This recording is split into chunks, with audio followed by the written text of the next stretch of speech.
What is the scariest story you know to be completely true?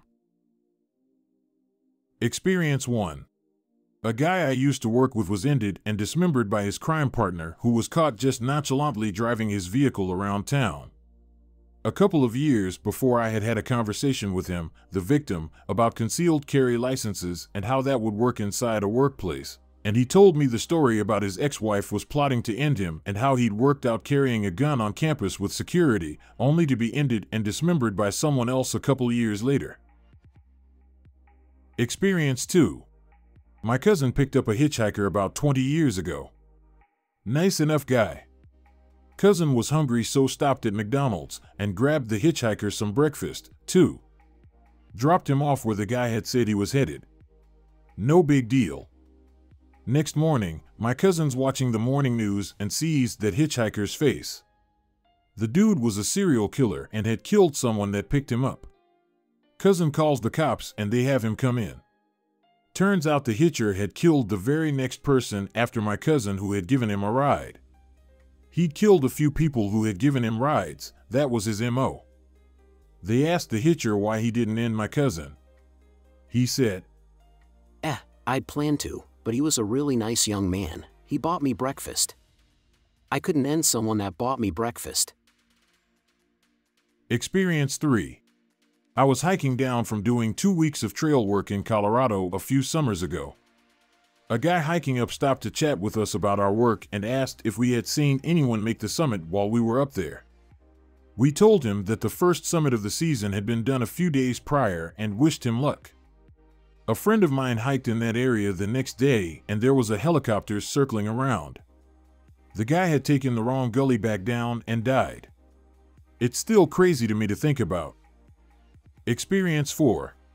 My great-grandfather came home from World War II with shell shock, and my great-grandma refused to sleep in the same bed as him because he would keep repeating, "No, don't kill Tom." Which was what he said before he witnessed his childhood friend getting killed. He luckily managed to get therapy and was okay, but wheelchair bound up until I was about 11, where at Christmas dinner he sat while we all ate, completely frozen. My granddad asked, "You okay, Dad?"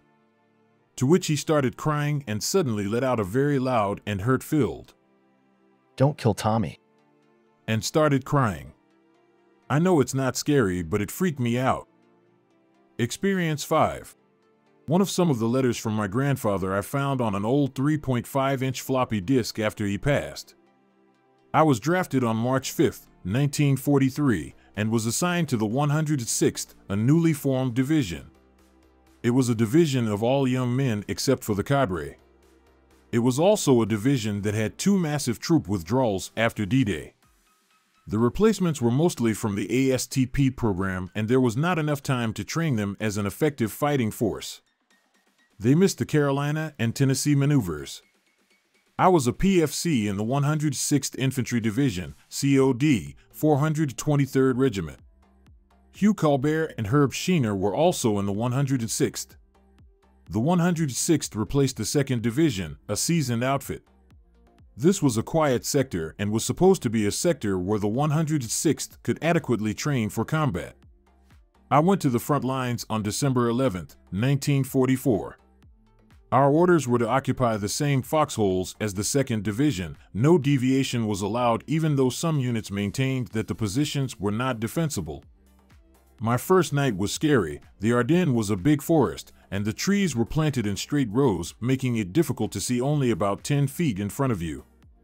Tin cans were tied on the barbed wire, which separated the German and U.S. forces. The cans would jingle in the wind or from the snow falling off the trees. In the morning, I looked for the personnel in adjoining foxholes. I could not see them or any other type of activity by the Germans. During the day there was fog until noontime, and then it cleared up. This relative period of calm was broken on the 16th when we suffered an early morning artillery barrage. It was the heaviest barrage experienced by any troops that had occupied this area. There were no immediate casualties in my company as all our foxholes were covered with logs. The only apparent damage done by the barrage was that most of the treetops were blown up. Expound on the size of the trees. For the next couple of days, there was relative calm, there was a lot of fog and was cloudy, so the Air Force was grounded. We had no idea as to what was happening. We heard some of the artillery battalions were firing point blank at German tanks. The 106th Artillery Battalions were limited to firing only 6 rounds per day. On the 18th, orders were received to pull back. We were already surrounded and were ordered to fight our way out. Our regimental commanders surrendered the regiment to the Germans on December 19th as ammunition was running low and he saw no way out. I was captured late in the afternoon by German regular army troops. On the morning of the 19th, a corporal and myself were instructed to disable all our vehicles by removing the distributors. This took us about an hour, after which we returned to where the company had been. We heard no small arms or artillery. We decided to walk west toward the American lines, but having no compass, we were not sure if we were going in the right direction. As it happened, we were going east and ran into a stalled German army. After we were captured, we were marched in columns of 2s, with the center of the road for German units. Tanks were bumper to bumper with their engines cut off to conserve fuel, followed by horse-drawn artillery. It was bitterly cold, and around 10 p.m. we entered a barnyard for the night. No fires were allowed, and most of us were wearing only field jackets. We were cold and did not sleep. The next day they marched us toward Aachen, Germany. It was still cloudy, and the Air Force was not flying. That night, the 20th, we spent the night in the barn of a German farmer. This gave us some protection from the cold. On the morning of the 21st, they took us to the main train station in Aachen. There they separated us into groups of 100 and relieved us of our wallets, watches, rings, pocket New Testaments, pictures, and anything of a personal nature. In the afternoon, we were loaded into boxcars that were used to transport the horse-drawn artillery to the front lines. The boxcars had not been cleaned. The horse manure was pushed to one end. With 100 men in a car, it was standing room only. The cars were locked, and the train left Aachen. I counted 10 boxcars. The train made many stops, and unknown to us was dropping off a car or 2 at a prison camp. This was the routine until December 26th, which was a clear day, and the Air Force was looking for targets of opportunity. In the afternoon, the train stopped, and the engine went to a shelter. We were out in the open and were spotted by 2 fighter planes that strafed the boxcars. Somebody from one of the cars managed to get out, and he opened the cars, and all the prisoners streamed out of the cars and formed a big POW. The pilots saw this and wagged their wings and flew out of sight. We were in the boxcars until the night of December 31st, when we arrived at Staling 1VB. This was a British camp, and most of the POWs had been captured in Africa. For most of the British, they were in a prison camp for 3 or 4 years. They were good mentors. It was a well-organized camp, and BBC broadcasts were received daily as to what was happening in the war in Europe. I was there for the entire month of January. On February 1st, 100 men and I were to go out as a work commando unit. In the first place, I do not remember where the work was over. The mayor of the town refused to feed us, saying it was the responsibility of the army. This impasse lasted for 7 days. During this period, all we received was a cup of ersatz coffee in the morning. This was a starvation diet. The next week and thereafter, we received coffee, bread, and watery kale soup. We were there until March 1st, 1945. Due to the meager rations, we were very weak and could not function very well. We were moved to another place, to a town called Much, which was just off the main road midway between Leipzig and Halle. Here things improved, and we received better food, coffee, bread, and cooked rutabaga or turnips in a broth. After the first week, one of the men just gave up and died. It was cold, and the Germans removed the body. Much to my surprise, on a Sunday, 5 other men and I were selected to bury the body at a site opposite where we kept our work tools. It was bitterly cold and was told to dig a grave. The ground was frozen, and even though we each had a shovel, we barely were able to dig a ditch more than a foot deep. We placed the body in the trench face up and covered it with dirt. We found 2 sticks, and the German guard gave us some rope so that we could make a cross. We hung his dog tags on the cross. No words were spoken at the burial as nobody had a Bible. Another man died a week later from what started as a blister on his heel and was not treated by the Germans, and we had no sulfur substances. Again, the same men were used on the burial detail. April 12th around noontime, the German guards told us that President Roosevelt had died. That afternoon, we left Muecho and were marching south towards Austria. 10 miles a day was the best we could do, so we did not go very far until we heard artillery fire in the distance. We were on the road until April 26th, when we were liberated by the 69th Division near Wurzen, Germany. Experience 6. I knew a man who tranquilized his 6 kids and then shot them. When his wife returned home, the house was burning, and while she was agonizing over the kids, he stared her in the face and slit his own throat. The stupid idiot didn't do it right and survived. In prison for the rest of his hopefully tortured life. His name was Jay Handel. Experience 7. My dad got into a car crash head-on with a convertible with a young couple in it, and the top part of the convertible window decapitated them instantly. He ended up falling into something red, berries, blood. And when the cops and medics showed up, they were freaking out and telling him to lay down. He was actually fine. Witnessing that screwed him up though. Experience 8.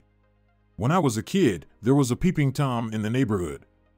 But the weird part is we all knew who he was, a little older guy named Ralph who lived a couple streets over and smoked like a chimney.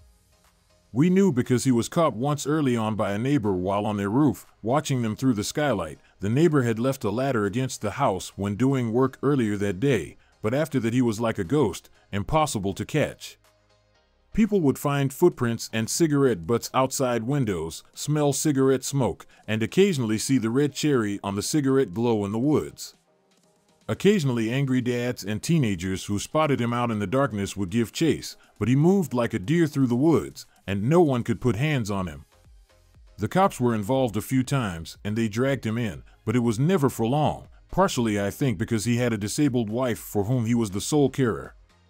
He was sort of a neighborhood boogeyman, though thankfully seemed mostly harmless if terribly creepy. Many years later, there was a rash of break-ins around the neighborhood. People even joked at the time that it must not be Ralph because we all figured he had copies of everyone's hide keys already if he wanted to go inside. Side note, we later learned that he definitely did have keys to some houses. Anyway, everyone's guard was up. One night, one of the neighbors heard a commotion outside and ran outside to find a stranger laid out in his driveway, beat to crap.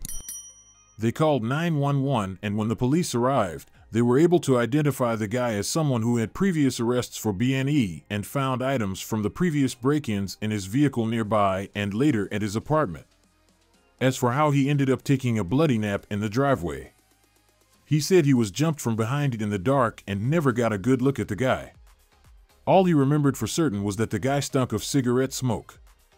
Edit, dang, a bunch of people are curious about the keys. Basically, we learned that one of the times he was picked up, they'd found a ton of keys on a pegboard. He claimed he just collected keys he'd found, and they had no labeling, so there was no way to prove otherwise. So maybe he was just an avid key collector, but come on. Experience 9. This one is personal. My family and I are staying in a rental house for a few months because my dad was horrible with money. This particular house was owned by a fairly wealthy friend of his who was going through a divorce because his wife had developed a long and nasty drug problem. So, we're staying there pretty cheap. One night near Christmas, I groggily woke up and saw a woman wearing white going through drawers on the other side of the room. I must have made a sound because she turned and rushed over to me and gently said, Be quiet. Go back to sleep, little boy. Weirdly, I did. She looked like Liza Minnelli, if that's at all relevant. The next morning, I woke up to my parents acting weird, and I heard one of them make a comment like, I can't tell what's gone and what's not. For some reason, I didn't connect the dots until I was older and never told them what I saw. I thought it was a dream.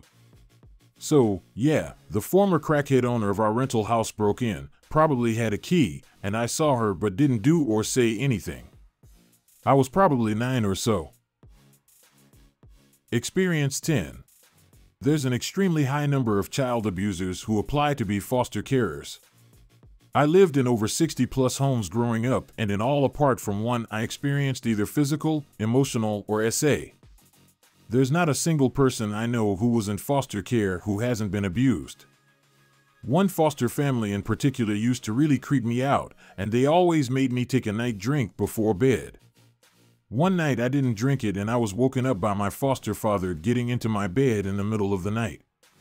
I told social services, but they didn't believe me. I kept crying about it at school and telling everyone, and all they did was move me to a family that after a few months started physically abusing me instead. Experience 11. I'll tell a very personally scary one. Good friend of mine from high school was driving his perfectly normal family in their perfectly normal minivan on the highway.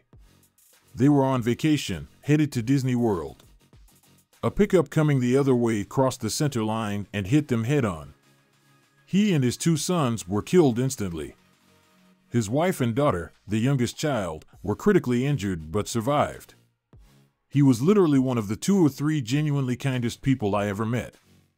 Got up that morning all set for a fun family adventure. Cruising along the highway, and then lights out. In an instant. And his wife/daughter left behind to go it alone. Bad things happen to good people. To anyone. And you don't see them coming. As a parent, that's scary. Experience 12. Worked with kids in foster care. A 17-year-old girl says she's got a secret to tell her casa. Now we have an R-word SWAT team for this horrible cause. 17-year-old girls in the foster system are 9 or 10 are R-word cases. Well, she sits down and tells how her family was a cartel and her cousins were enforcers. One day when she was like 8, her cousins picked her up and took her out to the desert where they had a 5-year-old boy. They make her choke him to death. I guess he was the kind of a family that owed them money, usually for getting smuggled over. Needless to say, we didn't have a game plan for that crap. The police basically said in no body no crime since we had no actual details to identify on and the cousins she could name were dead, not in the country, or already in prison. Poor kid confessed she was forced to end a child with her bare hands, and the result was nothing. No justice for her, for the kid, for the family. Just an I guess stuff happens. A year later she was 18 and out of the system to face a world she knows to be wildly different than how we all claim it to be and work. Experience 13. My ex-brother-in-law is John Strutz. He's my ex-husband's little brother. He lived with us from 1998 to 2004-ish. He ended his wife in 2009. They only found her torso. He disposed of the rest of her, but for some reason had her torso in his trash can on the curb when the cops came. John was much, much nicer than his brother. Super dumb. The crazy, convoluted story he told? Absolutely sounds like something my ex would come up with. I can't prove it, but I know in my soul that John probably accidentally killed/grievously injured Kristen during some fight. He panicked and called his brother instead of calling 911. And Mike told him what to do and what to say. John's dumber than a sack of hair and didn't wipe his ass without consulting his psycho but smarter brother. Mike is intelligent but crazy, insane, and evil as hell. John stuck to the story and will die in prison. His brother changed his name and washed his hands of him. I don't know what really happened that night, but I know that the whole hacksaw dismemberment and wild OJ type story sounds way more like my ex than something John would concoct on his own. I'm only shocked that my ex wasn't the one with a torso in his trash can. Experience 14. A local guy here in this very small rural community was watching Terminator 2 on TV and just snapped. He was angry that his sister was picking on him. Got out a gun and killed his mother, sister, 2 brothers, and a brother-in-law. He then jumped in his car and fled and was arrested at a homeless shelter a state away a few days later. How did I find out about this? The next morning, I am out hunting in the woods. Full camo with rifle in hand walking down a creek bed. Suddenly a helicopter passes overhead, then whips around and comes back. I hear a loudspeaker yell for me to stop and put the gun down. I drop the gun and hit the ground, and I'm freaking out.